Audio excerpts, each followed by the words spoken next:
इसके साथ साथ सलीम साहब, अब क्योंकि जिस प्रैक्टिस मैच की तो ये आगाज़ हो रहा है, इसके बाद 19 को जब हमारा टेस्ट जो है वो बाकायदा इंग्लैंड से आगाज़ होगा, आपको क्या लगता है अपनी इस वक्त जो बैटिंग के हवाले से अगर हम देखें, हमारा जो ओपनिंग कॉम्बिनेशन और स्पेशली हमारा मिडल ऑर्डर है, जो नंबर्स हैं वो किस तरह से सेट होने चाहिए पिचेस को देखते हुए, प्लस ये कि टॉस किस हद तक जो है वो ज़रूरी होगा? आवाज़ सही, आपकी आवाज़ इतनी क्लियर आ नहीं रही थी, लेकिन जो मैं समझ सका हूँ थोड़ा थोड़ा वो यही आप कह रही हैं कि बैटिंग लाइन किस तरह से होनी चाहिए। बैटिंग ऑर्डर, बिल्कुल। आपने बैटिंग लाइन का सवाल किया ना, क्योंकि जी आवाज़ आपकी इतनी क्लियर आ नहीं रही है। जी बिल्कुल जी, बैटिंग लाइन पाकिस्तान की देखें, अच्छी बात यह है कि अब्दुल्ला शफीक आ गए और आते ही परफॉर्म कर गए, जिसकी हमें बिल्कुल भी उम्मीद नहीं थी, क्योंकि वो T20 इवेंट खेल रहे थे यहाँ वेस्ट इंडीज़ में ही, और उसमें भी कोई इनकी अच्छी परफॉर्मेंस थी नहीं, लेकिन आते ही वो छा गए। इतनी ज़बरदस्त उन्होंने इनिंग्स खेली, और जो शान मसूद सेंचुरी करके इंजर्ड हो गए थे, उनकी कमी महसूस नहीं होने दी। ये एक प्लस पॉइंट है। फिर शान की फिटनेस देखना पड़ेगी, किस तरह से वो आगे उनको इजाज़त देती है मेडिकल टीम अगर खेलने की, तो वो आएंगे, तो उनसे भी बड़ी उम्मीद है। इंग्लैंड में अच्छा परफॉर्म करते हैं। जो पिछली सीरीज़ हमारी हुई थी उसमें शान ने एक इनिंग अच्छी खेली थी, गालिबन 156 रन बनाए थे, लेकिन बाकी जो 5 इनिंग थी उनमें उनके 40-50 रन थे। तो ये एक इम्पॉर्टेंट फैक्टर है। उम्मीद यही है कि वो फिट होकर सारे मैच खेलें और फिर तसलसल के साथ स्कोर करें। इसी तरह इमामुल हक, अजान, वैस, रिजवान, सलमान, बाबर मेन प्लेयर है हमारे। बाबर जिनकी कल भी जिक्र किया था कि फॉर्म वापस आने का उनको ये सिला मिला कि 2 साल बाद वो शामिल हुए हैं दोबारा रैंकिंग के टॉप 10 में। तो पाकिस्तान टीम पहले भी इंग्लैंड में अच्छा परफॉर्म कर चुकी है। गो के अगर हम स्टैट्स देखें, जी सलीम खालिक साहब भी उनका जवाब मुकम्मल करेंगे। जाहिद साहब, आप इस हवाले से क्या बताएंगे? देखिए हिफ्ज़ा, एक दिन पहले जो है हेड कोच सरफराज अहमद उन्होंने वहाँ पे मीडिया से गुफ्तगू की है, जिसमें उन्होंने सलमान आगा और रिजवान को तो ग्रीन चिट देती है, यानी वो 100% टीम में होंगे। उनका कहना था उन पर कोई प्रेशर नहीं है, वो अच्छे खिलाड़ी हैं, तजर्बाकार खिलाड़ी हैं, अपने तजर्बे को इस्तेमाल करें और हमें उनसे इंग्लैंड में बड़ी उम्मीदें वाबस्ता हैं। अब सिर्फ सवाल पैदा होता है शान मसूद की फ़िटनेस का, जैसे अभी जिक्र भी हो रहा था। अगर शान फिट हो जाते हैं तो किसकी जगह पर खेलेंगे, क्योंकि अगर परफॉर्मेंस की बात करें फिर तो इमाम की जगह पे वो बनते हैं, लेकिन अगर वो मिडल में खिलाना चाहते हैं अवैस ज़फ़र को बिठाकर, फिर मेरा ख्याल थोड़ी सी अवैस के साथ भी ज़्यादती होगी, क्योंकि एक ही इनिंग्स जब खेले थे जल्दी आउट हो गए थे अवैस, और शान और अब्दुल्ला जो है वो ओपनिंग पे या वन डाउन पे आते हैं। तो ज़्यादा बेहतर तो यही है। सिर्फ एक शायद टीम मैनेजमेंट के लिए यही मसला हो, जो हमारे सोर्स बताते हैं वो 3 फास्ट बॉलरों का ज़्यादा चांस है, खुर्रम मंजूर, मोहम्मद अली और मोहम्मद अब्बास, और उनके साथ एक स्पिनर है जो टीम मैनेजमेंट फैसला करेगी कि लेफ्ट हैंडर अली उस्मान को लेते हैं साजिद खान को, लेकिन साजिद खान के आने से एनर्जी बड़ी आती टीम में, और जैसा आप खेल भी पेश किया साजिद ने, इसलिए लगता है ऐसा है कि साजिद को मौका दिया जाएगा। और इंग्लैंड की टीम के जो मैं अब आपको बताऊं जो 3 बॉलर्स हैं उनका अगला राउंड खेलने का चांस है, क्योंकि संडे को वहाँ पे फाइनल हो रहा है द 100 का। फाइनल के बाद उनके पास टाइम कम बचता था, इसलिए उन्होंने अपने कई खिलाड़ी शामिल नहीं किए। प्रैक्टिस मैच में बहुत से फिर टेस्ट शुरू हो जाएगा, और 3 खिलाड़ी ख़ास तौर पर जो उनके मेन फास्ट बॉलर हैं वो जो है वो खेलेंगे। ओली रॉबिन्सन जो उनके फास्ट बॉलर हैं वो आजकल जो है अपनी उनकी कोई बीवी शायद खुशखबरी आने वाली है, वो छुट्टी पर हैं, वो खेलते हैं या नहीं खेलते, अपने प्लेयर्स को बचाना चाहते थे, इसलिए उन्होंने साइड वाले मैचों में उन्हें नहीं डाला। हाँ, अलबत्ता बाकी जो है उनकी टीम जो है वो मौजूद होगी, और चंद दिन का उनको वक्फा भी मिलेगा टेस्ट से पहले। इसके साथ साथ आगे बढ़ते हैं। नेशनल चैंपियंस वनडे कप में आज साइमा यूब की जो टीम है पाकिस्तान वाइट्स और साहबजादा फरहान की पाकिस्तान ब्लूज़ का इस वक्त मुकाबला जारी है। सलीमी साहब, इस वक्त पाकिस्तान वाइट्स की अगर हम बात करें तो 150 रन बनाए हैं, 4 खिलाड़ी आउट हो चुके हैं और 29 ओवर्स जो हैं वो कंप्लीट हो चुके हैं। तो अभी तक के जो मैचेस चल रहे हैं उसमें जो हमारे स्टार्स हैं वो तो परफॉर्म कर रहे हैं, लेकिन आपको लगता है कि कोई ऐसा यंग टैलेंट या ऐसे कोई प्लेयर्स जिन्होंने जो है वो सिलेक्टर्स का जो ध्यान है वो अपनी तरफ अट्रैक्ट किया हो? हाँ जी हिफ्ज़ा, बेसिकली ये अपना टूर्नामेंट करवाने का मकसद ही यही है। तकरीबन 1 साल रह गया वर्ल्ड कप के लिए, और पाकिस्तान क्रिकेट बोर्ड है और जो पाकिस्तान क्रिकेट बोर्ड की जो सिलेक्शन कमेटी है उसका मकसद भी यही है कि स्क्वाड ऐसा तश्कील दिया जाए कि जो वर्ल्ड कप में बेहतर से बेहतरीन जो कारकर्दगी है वो दिखा सके।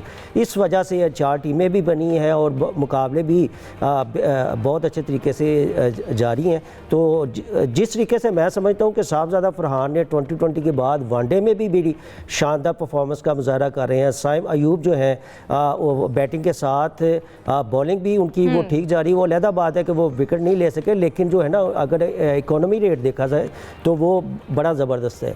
लेकिन एक जो थोड़ा सा एक क्वेश्चन मार्क है वो ये है कि शाहीन शाह अफरीदी जो है उनकी जो परफॉर्मेंस है वो अप टू दी मार्क नहीं है। आप ये देख लें कि वो विकेट भी नहीं ले सके, रन्स भी नहीं बन रहे, और दिन ब दिन उनका जो मोराल ऊपर आने के बजाय नीचे आ रहा है। 2020 वर्ल्ड कप के अभी जैसा कि उन्होंने खुद कहा था कि फ़िलहाल मैं कप्तान हूँ, उनको डाउट है कि शायद मैं वर्ल्ड कप में वनडे टीम का कप्तान ना हूँ। लेकिन मैं समझता हूँ कि अगर जो परफॉर्मेंस होती है ना, बेसिकली ये कुछ प्लेयर समझते हैं कि हम सुपरस्टार हैं, कोई मसला नहीं है ये वगैरह। मैं हमेशा ये कहता हूँ कि जो प्लेयर होता है वो कभी बड़ा नहीं होता, प्लेयर की जो परफॉर्मेंस होती है वो बड़ी होती है। तो मैं समझता हूँ कि अगर ये फ़िलहाल अगर टीम के वनडे टीम के कप्तान हैं तो इनको कम से कम अपनी जो परफॉर्मेंस है उनकी तरफ तवज्जो देनी चाहिए। इनकी जो स्पीड बड़ी तेज़ी के साथ जो कम हो रही है, अच्छा कम होना भी कोई बहुत बड़ा नहीं है, लेकिन परफॉर्मेंस तो होनी चाहिए, विकेटें तो लेनी चाहिए। तो मैं समझता हूँ कि एक अच्छा एक्सपेरिमेंट है। इसमें जो प्लेयर्स हैं जूनियर हैं या सीनियर हैं, ये एक्सपोज भी हो रहे हैं, अपनी परफॉर्मेंस का मुजाहरा भी कर रहे हैं।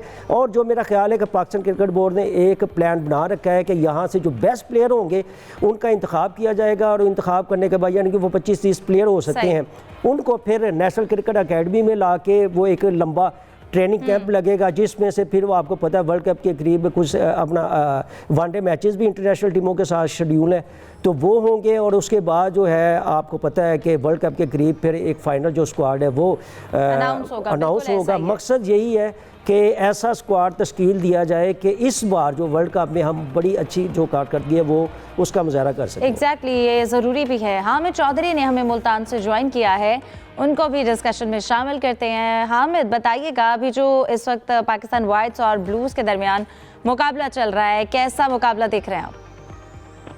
जी बिल्कुल, पाकिस्तान ब्लू और पाकिस्तान वाइट के दरमियान मैच चल रहा है और पाकिस्तान ब्लू के कप्तान साहबजादा फरहान ने आज फिर चेजिंग का फैसला किया, उन्होंने बॉलिंग का फैसला किया और बॉलिंग करते हुए उनकी टीम ने अभी तक 150 के करीब जो है 3 आउट किए हैं पाकिस्तान वाइट के। लेकिन इसमें एक चीज़ ये है कि बड़ा डिफरेंट स्टेप नजर आ रहा है। पाकिस्तान क्रिकेट बोर्ड की शायद पॉलिसी है, ये टीमों के कप्तानों की पॉलिसी है कि जो पार्ट टाइमर्स हैं उनसे बॉलिंग करवाई जा रही है, जिस तरह कामरान गुलाम से करवाई गई, फखर जमान से करवाई गई, आज मोहम्मद फाइक से करवाई गई। मोहम्मद फाइक ने 3 विकेटें भी हासिल की। तो ये एक नया स्टेप नजर आ रहा है कि बैट्समैनों से भी बॉलिंग करवाई जा रही है पार्ट टाइमर से। पहले इस तरह नहीं होता था कि स्टार्ट में आप पार्ट टाइमर से ओवर दे देते थे, लेकिन एक नई स्ट्रेटजी नजर आ रही है कि अगर आपके पास स्पिनर्स हैं, आपके पास ऑलराउंडर भी प्रॉपरली मजीद होने चाहिए। अभी बैट्समैनों से बॉलिंग करवाई जा रही है। शाहजेब खान की समझ नहीं आ रही, हालांकि वो लंबी इनिंग्स खेलते हैं, पिछले मैच में भी 70 बनाकर वो आउट हो गए थे, आज भी वो 71 रन बनाकर आउट हो गए। हालांकि शाहजेब खान की आदत है कि जब वो सेटल हो जाते हैं उसके बाद वो लंबी इनिंग खेलते हैं, लंबी इनिंग्स के लिए वो मशहूर हैं। लेकिन वो दोनों इनिंग्स में उन्होंने 50 जरूर की, 70+ रन किए, लेकिन वो आउट हो रहे हैं। अब देखते हैं कि साहबजादा फरहान की टीम है जो बॉलिंग तो बड़ी अच्छी कर रही है, अभी तक उन्होंने पाकिस्तान वाइट को कंट्रोल किया हुआ है। अब चेजिंग में साहबजादा फरहान ने जिस तरह रात चेजिंग की, बड़ी जबरदस्त उन्होंने सेंचुरी की। तो मुल्तान क्रिकेट स्टेडियम में आज देखते हैं कि दूसरी जब इनिंग आएगी साहबजादा फरहान किस तरह बैटिंग करते हैं। कल तो उन्होंने सेंचुरी की थी, उन्होंने इजीली केस कर लिया था पाकिस्तान गोल्ड के खिलाफ। आज देखते हैं कि उनकी परफॉर्मेंस किस तरह रहती है। बिल्कुल, लेकिन अभी भी अगर हम स्कोर की बात करें तो 5 जो हैं वो आउट हो चुके हैं, 30 ओवर्स कंप्लीट हुए हैं, 151 रन्स बनाए हैं। और इसके साथ साथ जो कल का मुकाबला हुआ उसके हवाले से भी आप क्या बताएंगे? ओवरऑल जो है हम अगर बात करें, जितने भी इस वक्त अब तक ये तीसरा मैच है, ये मैचेस जो चल रहे हैं, इसमें आपको क्या लगता है इस वक्त सबसे कंपोज टीम जो है वो कौन सी दिखाई दे रही है? कमजोर टीम की देखें तो शाहीन शाह अफरीदी की जो टीम बेहतर परफॉर्म कर रही है, बड़ी डिसिप्लिन के साथ खेल रही है, वो तो देखिए पाकिस्तान ग्रीन है जिसमें शादाब खान कप्तान है, उनकी टीम बड़ी जबरदस्त परफॉर्म कर रही है। फखर जमान को देखिए, उन्होंने बड़ी जबरदस्त सेंचुरी की, 123 रन बनाए, उनके पास बॉलर्स भी अच्छे हैं। इसी तरह जो कल की मैच हुआ उसमें पाकिस्तान ब्लू जो है वो बड़ी स्ट्रॉन्ग नजर आई कि पाकिस्तान ब्लू और पाकिस्तान जो ग्रीन है ये आपको फाइनल में दिखाई देंगी। दोनों टीमें बड़ी तगड़ी हैं और बड़ा तसलसल के साथ परफॉर्म कर रही हैं। तो पहला मैच वो जीते, आज जो पाकिस्तान ब्लू नजर आ रहा है कि आज भी पाकिस्तान ब्लू अच्छा परफॉर्म करके ये मैच जीतेगी। तो साहबजादा फरहान की बैटिंग लाइन देखें तो उनके पास बॉलर्स भी बड़े अच्छे हैं। सफियान मुकीम ने 4 विकेटें हासिल की, हसन अली ने कल 4 विकेटें हासिल की थी। आज वो दोनों विकेटें अभी तक हासिल नहीं कर सके, लेकिन नजर आता है कि साहबजादा फरहान की टीम आज फिर वही काम करेगी 250 तक, जिस तरह कल 212 पे पाकिस्तान गोल्ड को काबू कर लिया था। आज वो पाकिस्तान व्हाइट को भी इसी तरह 200 250 के दरमियान कंट्रोल करके फिर वो चेस करेगी। तो साहबजादा फरहान की पाकिस्तान ब्लू और जो शादाब खान की पाकिस्तान ग्रीन है, ये आपको तगड़ी टीमें नजर आएंगी और फाइनल में भी ये दोनों टीमें नजर आएंगी। सही, ठीक है, बहुत शुक्रिया हामिद चौधरी, आप हमारे साथ मौजूद थे और इस वक्त सिचुएशन के हवाले से हमें मजीद भी बता रहे थे। सलीम खालिक साहब, आप मुझे सुन पा रहे हैं? तो आप बताइएगा कि अभी तक जो आपको क्या लगता है जो टीम्स हैं इस टूर्नामेंट में सबसे कंपोज्ड कौन सी दिखाई दे रही है? फिर शाहीन अफरीदी की बात करें, आप क्या समझते हैं क्यों इस तरह से हमें लग रहा है कि वो स्ट्रगल करें अपनी परफॉर्मेंस के हवाले से? टूर्नामेंट से पहले ही ये जब स्क्वाड मुंतखब हुए थे तो एक चीज़ वाज़ेह हो गई थी कि जो शादाब खान की टीम है वो सबसे ज़्यादा स्ट्रॉन्ग है, और अब हमने परफॉर्मेंस भी देख ली कि वो लोग अच्छा खेल रहे हैं, तगड़ी टीम है। शाहीन अफरीदी की जहाँ तक बात है, अभी इन्होंने खुद बताया हमारे जो रिपोर्टर हैं कि वहाँ पर गर्मी बहुत है और पार्ट टाइमर्स को ज़्यादा बॉलिंग दी जा रही है। इसका मतलब ये है कि जो हमारे टॉप बॉलर्स हैं वो ख़ुद को बचा रहे हैं, उनको ये डर है कि कहीं इंजरी ना हो जाए और कोई मसला ना हो जाए, तो ऐसा तभी नज़र आता है।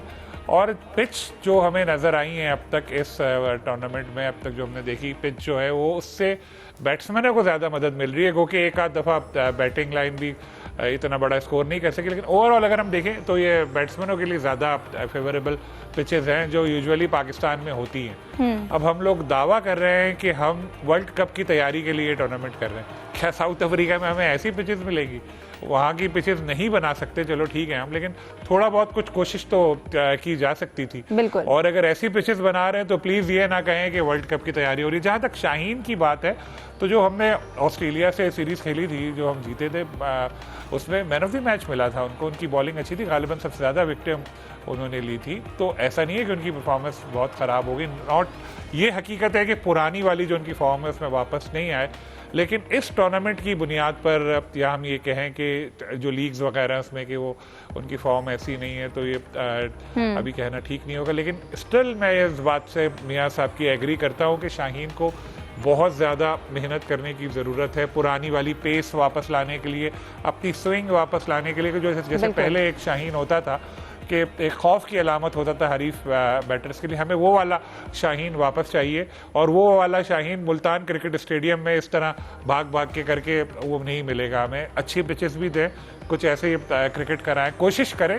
ठीक है, पाकिस्तान में फास्ट पिचेस नहीं बन सकती, कोशिश तो करें, लेकिन इस तरह की पिचेस इस तरह के मौसम में मुझे नहीं लगता कि जो बॉलर्स हैं वो अपना 100% एफर्ट कर रहे होंगे टूर्नामेंट में। बिल्कुल, पिचेस की जो क्वालिटी है उसको भी बेहतर करने की ज़रूरत